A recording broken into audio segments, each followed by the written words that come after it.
Hello everyone, welcome back to VJ's English Club. All right, today we're going to jump into something super useful and, well, active in English, the present continuous tense.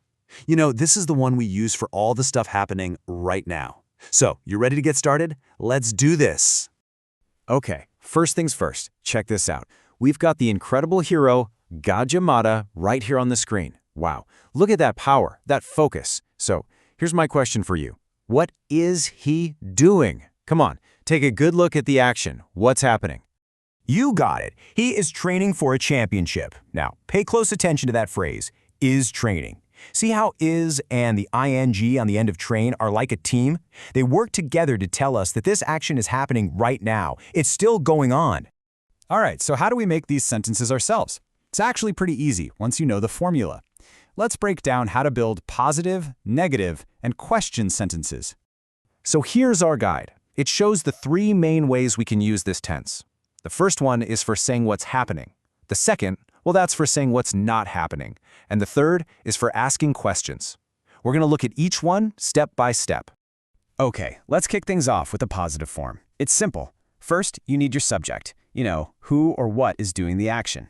Next, you add the right to be verb, am, is, or are. And last, you take your main verb and stick ing on the end, just like in the example. They are playing. See? Easy. So, what if something isn't happening? This is super easy. All you do is add one little word, not. Just pop it in right after the am, is, or are. So you get your subject, the to be verb, then not, then your ing verb. For example, she is not eating. And hey, if you want to sound more natural when you're speaking, just squish is not together to make isn't. And what about asking a question? Well, we just do a little switcheroo. You take that to be verb, am, is, or are, and you move it right to the beginning of the sentence, even before the subject. So a sentence like, he is studying, just flips to become, is he studying? It's that simple. Okay, that ing ending is key, but sometimes the spelling can be a little tricky. Don't worry though, there are just a few simple rules and they're really easy to remember. Let's check them out. All right, rule number one is the most common one, and it's the easiest. For most verbs, you literally just add ing to the end. No tricks. So play becomes playing, and eat becomes eating. You're going to use this rule a lot. Next up, rule number 2. This one's for verbs that end with a silent E, like come or write. The rule is simple. The E disappears. You drop the E, then you add ing. So come becomes coming. See? No E. And write becomes writing. Bye-bye, E. Okay, check out this next rule. It's for short verbs that end with a consonant-vowel-consonant sandwich. Think of words like run or sit. See? R-U-N-S-I-T. For these guys, you have to double that last letter before you add ing. So run becomes running with 2 N's, and sit becomes sitting with 2 T's. And here's our last spelling rule. It's a bit of a special one for verbs that end in IE, like lie or die. For these, something magical happens. The IE changes into a Y, and then you add the ing. So lie becomes lying. Pretty cool, right? Awesome work, everyone. So now you know how to build the sentences and how to spell the verbs correctly. But when do you actually use this tense? Let's dive into the situations where it's perfect. Okay, there are a few main times you'll use this. First, and this is the big one, for actions happening right now, like you are watching this video. Second, for things that are just temporary, not permanent, like I am living in Jakarta this year. We also use it for future plans that are already set. For example, I am meeting my friend tomorrow. And finally, we can talk about trends, things that are changing over time, like technology is becoming more important. Now this one is fun. It's a special trick for when you're feeling a little annoyed. If you add the word always to the present continuous, it shows you're complaining about something that happens too often. Look at Sun Kanshil here. He looks frustrated.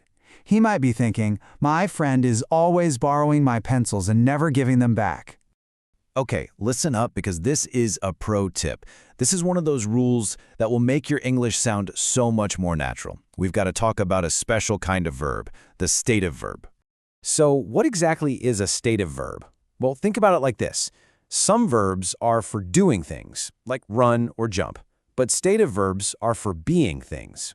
They describe states, like feelings, opinions, or senses.